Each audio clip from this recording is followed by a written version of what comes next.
Hi, I'm going to look into axis angle rotation, and I'm going to focus on these two notes by Akira Azagi because they allow me to rotate a vector or components of a matrix by defining an axis of rotation and an angle. And so unlike heading, pitch, and bank Euler rotation, these always happen about the y-axis, the x-axis, and the z-axis. Here I can define any direction for my axis of rotation, not just the coordinate axis. So if I want to rotate, let's say A to have the same direction as B, I would have to find the angle between them and also find out an axis of rotation. The angle is easy. I already looked into using, for example, Akira Sasagi angle node, but the axis of rotation, I would have to use the cross product. And so here I'm going to do a quick detour before talking more about these nodes. I'm going to look into some details of the cross product. Cross product is basically an operation that will give me a vector that is perpendicular to both vectors, and this is how we would write it. It looks like a multiplication, but in linear algebra there's not really an operation that looks like the multiply node that we have in Lightwave, where the equivalent components are multiplied together. We either have the dot product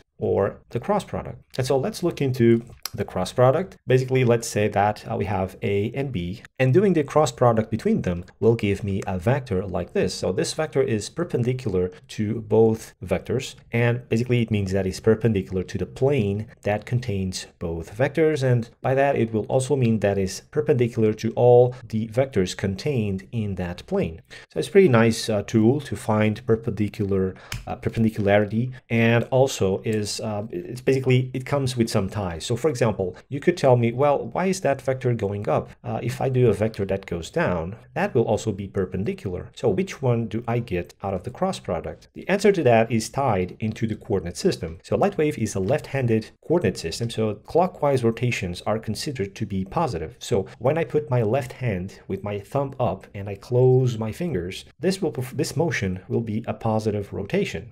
And so in this case, if I'm doing the cross product of A and B, so A cross B, this will match a positive rotation, so the direction of the cross product will be up. Now, on the other hand, if I do B cross A, the direction of this rotation is basically inverse of this one. So it means that to keep things consistent, I would have to flip my thumb down so that this rotation would also be considered positive. And so in this way, here I have the direction for B cross A. So since this operation, the calculations has some subtraction in there, it means it's also going to be non-commutative. So it's going to depend on the order of the inputs. So doing A cross B, it's going to give me the opposite value of B cross A. So if you're doing something with the cross product and you're not getting what you want, maybe try to invert the inputs. That might solve it for you. So we have the native node, and we also have one by Akira Azagi that allows to basically normalize the inputs and make them constrained to the unit sphere. So we solved the basically the rule for the direction. Now let's look into the length. The length is not very important for axis angle rotation because here I just care about the direction, but it is revealing about an issue with the dot product. The length of cross product. So the length of the cross product is basically the area of the parallelogram that the two vectors define. So if I put here a copy of B and I put here a copy of A, you can see that I have the sides of this parallelogram. And so each area, it's going to be the length that the vector has. Now, this reveals the problem, of course, that when both vectors are collinear, the area of the parallelogram is 0. So if the two vectors make 0 degrees or 180 degrees, I will basically have a parallelogram with area 0, and I will have a cross product with length 0. And if I plug here a 0 length vector, I will have this rotation to fail. This is not a big problem when I have the vectors already aligned. But if I want to rotate a vector to another vector and they make 180 degrees, I still need a valid axis to perform the rotation. So I'm going to look into the setup that I've done in layout, and then I'm going to return to this problem. So here in layout, I have two items controlling two vectors, A and B, and they can be moved freely. And if I activate here this switch called solve cross, basically I will get to see some things added to the scene. Let me switch this on. And so here I have this white vector called A cross B and this gray vector called B cross A. I also have this display counter, which basically is the area of the parallelogram performed by the two vectors and these dotted lines. So let's say if I put this here on 1 on the x-axis and I put 2 on the z-axis of this one, I'm going to get a rectangle that is 2 by 1. So the area of it is 2, like I have in here, and that's also going to be the length of this vector. I can also turn on the switch called normalize, and so that will make that the vectors are constrained to the unit sphere. And you can see, as of course, as I move the two vectors, that the white and the gray vector are always perpendicular to the plane defined by the two input vectors A and B. Okay, so let's look into another aspect before talking about the problem of collinearity, and it is that you'll notice as I move A around, you notice that the white vector is pointing up, but as I cross B, the white vector is now pointing down. And so the gray vector is pointing up. And so as I reach the 180 degrees, again, they flip. And so this is the cycle they go through, and they have the longest length at 90 degrees. Okay, so let's look into collinearity. So if I have this pointing this way and this one pointing this way as well, you notice that I completely lose my two cross product vectors. And even so, if they're pointing the same direction or if they're pointing an opposite direction. So one way to solve this is, instead of using the cross product nodes, is to basically use a sequence of matrix HPB and HPB matrix. So if I put A, let's say that I'm doing A cross B. And so if I put A in up and B in forward, the right output of this node will basically be a unit vector. So no length associated like the cross product. It will be a unit vector, length 1, that is perpendicular both to A and B. So basically it's going to have the same direction as I expected from the cross product, but it's going to also work in these two situations, and most importantly in this one. And so let's look into that in this object here called A cross B. In the nodal motion, I have here the A result item and B result item, and both go through the cross product. And as you can see with the input SPI, I have 0, 0, 0. So that's not very good for this situation, right? So now I'm going to put the world position into the up and also into the right, the forward. And so with the output that comes out of the right will give me a vector that allows me to have an axis of rotation, unlike the cross product. So you notice that it is a unit vector. It's doesn't have the length as a cross product, but I don't care because, well, if it is for this operation here, I don't need any specific length. I just need a valid direction, and now I have it. To be honest, I only use this when it's very a critical operation. Most of the times I just use the cross product and I don't care very much. But at times, yes, if I know I'm going to have 180 degrees cases, I use this. Now here I did a compound where I basically apply the same thing that I have here, as you can see, but I go an extra mile in complication to also add an extra parameter. So let's look into just quickly the ports. So this cross product port will work just the same as the normal cross product. It's just the difference is that in these special cases, I will still have something. So in the normal cross product, at the moment I have nothing here, but with this cross product, I still will have the vectors there, even though they're really small. So if I put the norm output, it's just going to be the same as connecting here this right output. Otherwise, this cross product here works for collinear situations. Now, I also have this constant output, and this constant output is basically allows me to have, because sometimes you want to get a direction that is consistent. And so in this case, I have this vector pointing up, this white vector pointing up. And as I move A around, you see that it's always the white vector pointing up, unlike with, let's say, the cross product, where it keeps changing. You have the white, then the gray, then the white, then the gray, etc. So this is just one way I went about it, because at times it's interesting to have the same vector pointing up, or the same direction, a consistent direction.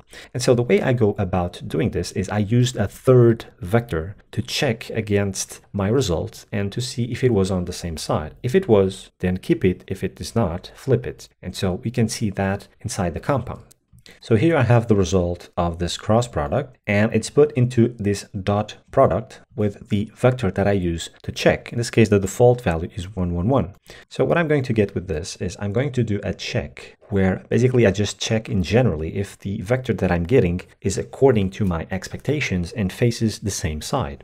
So with the dot product, I can just check if the dot product of the two vectors, the vector that I'm using as a check and the cross product, well, let's say that they make an acute angle. Well, the value of the dot product will be between 0 and 1. So I can say, well, they're more or less the same side. They're good. Now let's say that the vector that I'm using to check and the cross product make an obtuse angle instead of an acute angle. Well, then in this case, the dot product will be between 0 and -1. And I can say, well, now this vector is actually on the opposite side of my check vector. So what I'm going to do is, in this case, I'm going to flip it. And by flipping it, I'm making it come to the same side as my control vector. And so this is what's going on in here. I'm doing the dot product, and I'm setting here the rule that if the value that comes out of this is less than 0, then I want the vector to be flipped. Otherwise, keep it as it is. And so that's how I get this constant direction of something that otherwise would keep changing. This process of doing a cross product and then a dot product for matrices is called the determinant. The value that comes out of this is the determinant. And the determinant is a value that gives us certain things that we can infer from it. So when we do this sort of check, there are some level of expectations. So for example, when I have here I hat, j hat, and k hat. If I do the cross product of I hat with j hat, I know I'm going to get k hat. So if I do the cross product of I hat with j hat, I know I will get this vector as a result. So there are certain, in this case, there's basically like a circular shift where I do the cross product of x with y, and that will give me z. I do y with z, and that gives me x. I do z and x, and that gives me y. So there's some expectations for me when I do 2 axes out of 3.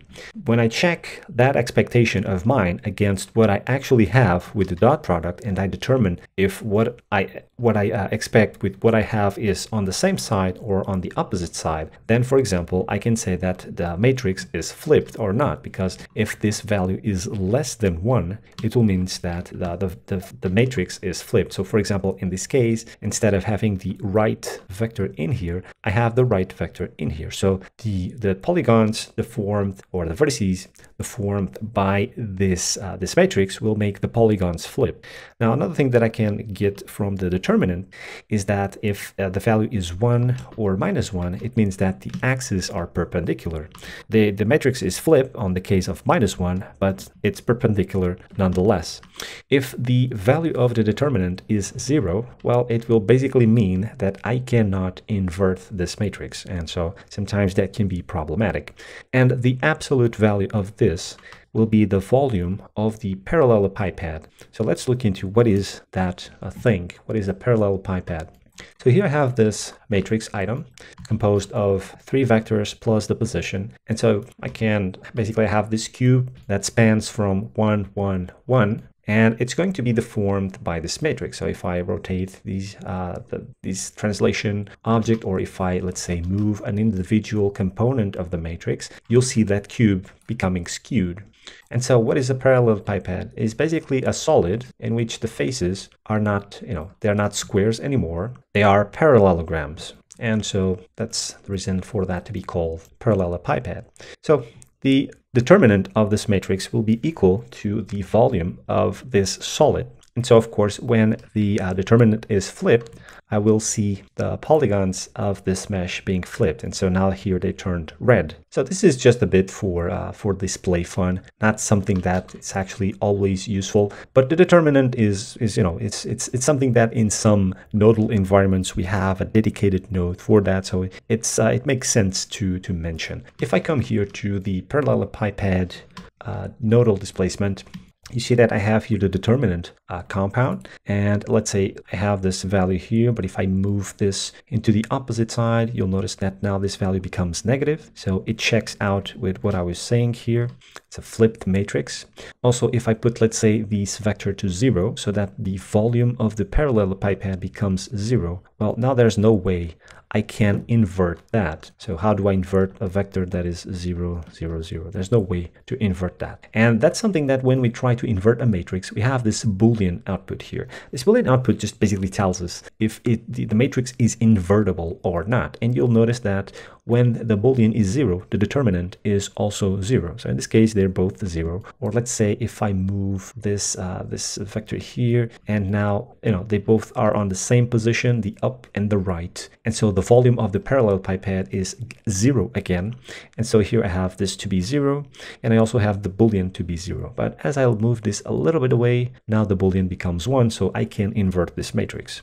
So this is basically a live application in a way of the determinant of a matrix, even though it's not something that you're gonna check all the time or use all the time. There is one example here though that I have on the other object, the A cross B object, which is these this vector angles. So what this vector angles object, this vector angles compound is that usually the way to calculate the angle between two vectors, let's say here I use Akira Sasagi node, and let's see that I put this in here and I put this here, and so this will give me 2.1. So this is always going to give me the shortest angle. So if I put these like facing opposite sides, it's going to give me pi, so 180 degrees. Otherwise, if I put in here, it's going to give me 2.7. Here it's going to give me 2.7 as well. So it's going always to give me the shortest angle, right? I don't have like that notion of 0 to 360 degrees. To have that, I have also this compound with a side check. So an operation very similar to the one that went in here. And so if I open up, you notice here that I have the normal, the regular calculation of angle with a normalized dot product, clamp to make sure there are no floating point errors, and arc cosine. But then I perform that determinant check with the third vector. And so, of course, if the vector that I used for the check ends up being on the opposite side of what I get, well, I get out of the cross product of the first two inputs, well, then I'm going to flip the value of the angle. Otherwise, I'm just going to keep it as it is. And so this will give me a range from minus 180 degrees to 180 degrees, unlike the usual 0 to 180. So with this, with the third vector, I basically define again, in a way, the axis for the rotation. And so with that, I can check against that.